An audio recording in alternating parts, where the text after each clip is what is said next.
It's the first week of the fantasy playoffs for most seasonal leagues, and if you're already out of contention, perhaps you'll be dabbling in some daily fantasy football DFS so you can still take part.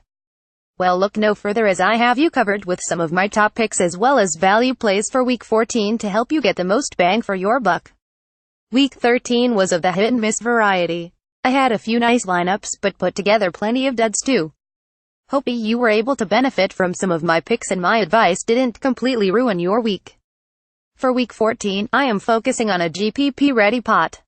Players I list are in tougher matchups this week, but I still trust them perform and meet value. I also used some of the tools over on lineups.com full again for my preliminary research.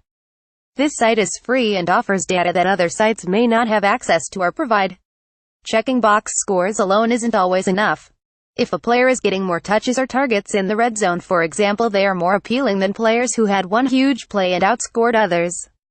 So, now that my synopsis is out of the way, let's get into my Week 14 DFS picks, shall we? If this is one of your first times playing DFS, feel free to check out my 10 tips to win at DFS. As always, any questions, arguments, or glowing praise can be sent to me via Twitter at FancyChillPony. Positional rankings: QBIRBIWRITIDSTIKI Flex Week 14 Core Plays. These will be my top plays of the week. These are players who I will try to have in as many lineups of mine as possible. If I can, I will use 3 or all 4 in one lineup. A reminder that for cash games, going with an elite quarterback is typically recommended.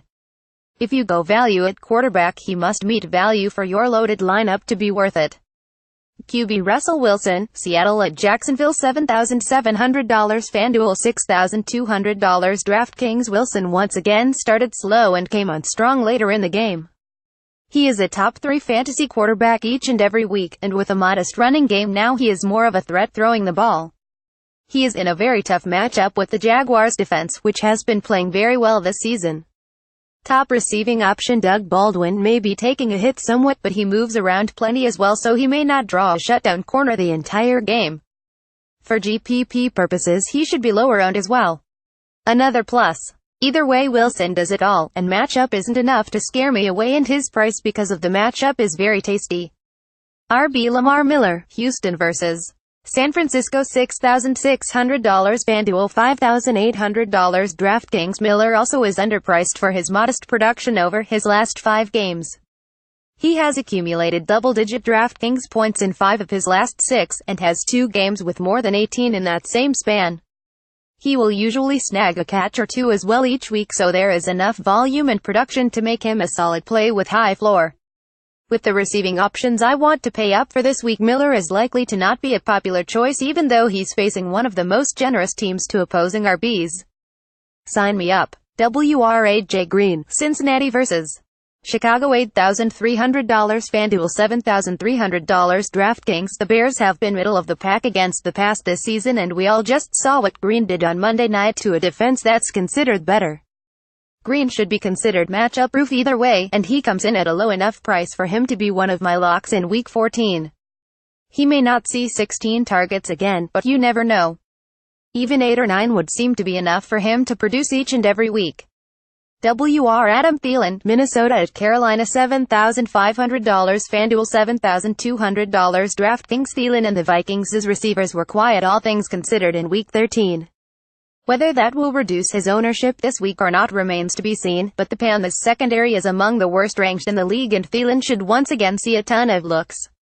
Double-digit targets for 7+ catches are a realistic projection, and we have seen what Thielen can do with open space when he's getting the ball. He should get back on track this week, and we can hope recency bias will scare people off of him. Jack Doyle, Indianapolis at Buffalo $5,400, FanDuel $4,900, Draftkings. Doyle may not be seeing the red zone targets like Jimmy Graham, but he has had some bigger games against similar opponents this season. He is also seeing 5+ targets each week. Upside is here, and the price is right up my alley this week. Plus, if you are into weird patterns, Doyle tends to have a dud followed by a double-digit performance. Well, he had a dud in Week 13, so here we go. Value plays of the week: QB Jameis Winston, Tampa Bay vs. Detroit $7,200, FanDuel $5,900, Draftkings. Winston was not fantastic with a few costly turnovers against the Packers, but he still threw for 270 yards and 2 touchdowns. The Lions are not much better against the pass, and a second week at strength makes this an appealing matchup for me if you are looking to diversify and go cheaper at the QB position. RB Frank Gore, Indianapolis at Buffalo $5,500, FanDuel $3,900, Draftkings. Gore has had 2 and 5 carries in the red zone over his last 2 weeks, along with 17 and 13 carries, which is plenty of volume for the veteran. But he only has 1 touchdown over his past 8 games, and doesn't do too much in the passing game. Maybe I am trying to talk myself out of him, but for a cheap play with a decent workload, one could do much worse. Plus he is due for a touchdown with all those red zone touches. WR Deshaun Jackson, Tampa Bay vs. Detroit $6,500, FanDuel $4,400, Draftkings. Jackson has 10, 3, 11 and 3 targets over the past 4 weeks. With Mike Evans likely getting covered by Darius Slay, Jackson may have some opportunities for more targets, and he boasts a big ceiling. At only $4,400, he makes a great value play with upside to boot. Written by Chris Myers, who is part of the Athlon Contributor Network and a member of the FSWA. Myers' work appears on many other sites, including SoCal at FantasyExperts.com. Follow him on Twitter at FantasyChillPony.